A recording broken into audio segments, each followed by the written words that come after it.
Before you even think about designing your dream house, the biggest decision that you have to make is the lot itself.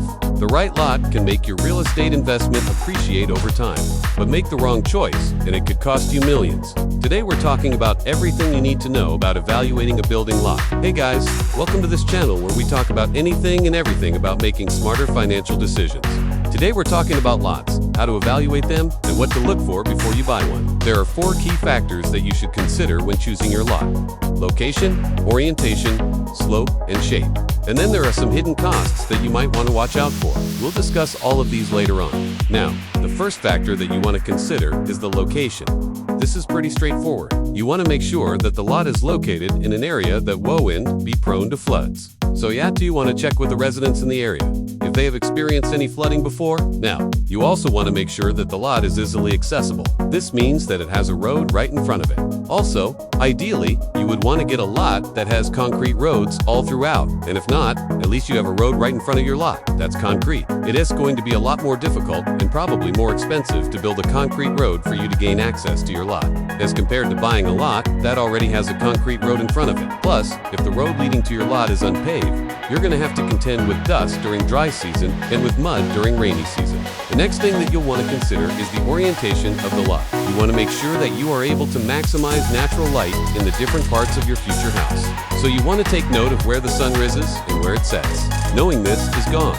Now, help you decide where to put the common areas and the private rooms of your future house. Take a piece of advice from me. When you go view a lot, take with you a compass so you'd be able to determine which direction the lot is facing. Next, you want to take a close look at the slope of the lot. Ideally, you want to get a flat lot so you do want to have to spend additional money for excavation or for back. If it's too slopey, you might even need to hire an engineer to determine the cost of retaining walls and other structures that will ensure that your house will be safe and will be built according to plan. In a previous deal that we worked on, we had a client who found a lot in Laguna. That seemed like a good deal on paper. It was a bargain. It was below market value. However, when we did a physical inspection, it turned out that the lot was quite slopey. Our client ended up spending 600,000 pesos just for backfilling and for a retaining wall. So it might seem like a good deal at first, but it turned out that it wasn't really.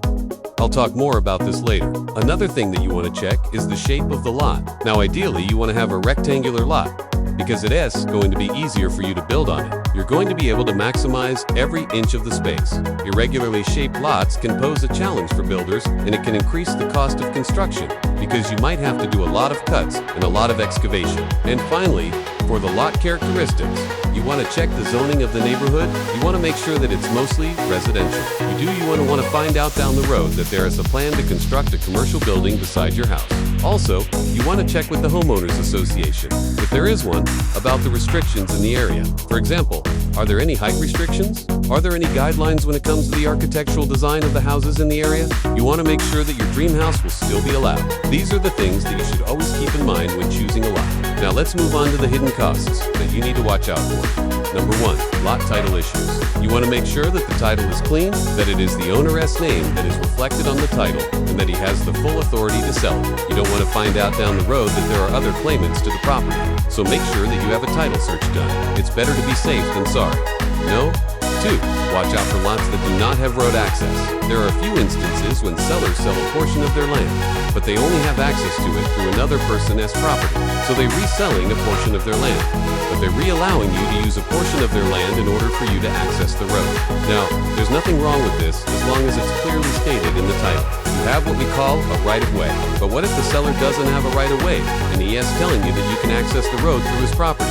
That is a big problem because you do not have a legal right to cross his property whenever you need to go in and out of yours. This is something that you need to watch out for, because if you end up buying this kind of lot, you're going to have to spend a lot more money just to gain access to the road. Sometimes you'd have to resort to going to court just to be able to get that right of way. Next, you want to make sure that you are able to connect to water and electrical lines. Some lots, especially those located in subdivisions, may not have access to these utilities, so you'd have to drill a deep well or install a solar panel. Next, check for back taxes. If there are any delinquent taxes on the property, it will be your responsibility to pay them. You and I want to find out down the road that you have to pay tens of thousands of pesos worth of back taxes. So make sure that you ask for the latest tax declaration and that you go to the local government and verify that there are no back taxes due on the property. Next, watch out for liens. A lien is a claim on a property that is usually done by someone who has not paid his debt. So if the previous owner has an outstanding debt and he did not pay it, the creditor may place a lien on the property. This is also something that you want to avoid, because once there's a lien on the property, you cannot sell it anymore.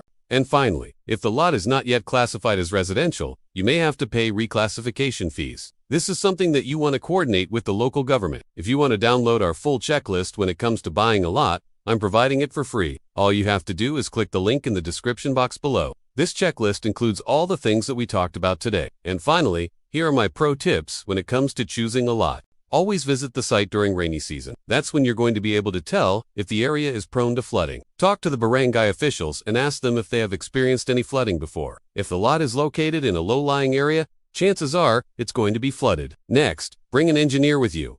If the lot is slopey, it's going to be hard to build on it. So you need to know how much it's going to cost you to excavate or to fill up the area. Or worse, you may end up not being able to build on the lot at all. Finally, when you're viewing a lot, take with you a compass so you'd be able to determine where the sun rises and where it sets. This is going to help you visualize where the different rooms of your future house should be located. That's it for today, guys. I hope that this video answered some of your questions about buying a lot. If you have any questions, please leave them in the comments section below. And if you like this video, please hit the like button. Subscribe so you guys don't miss out on future videos. Thank you so much for watching. See you next time.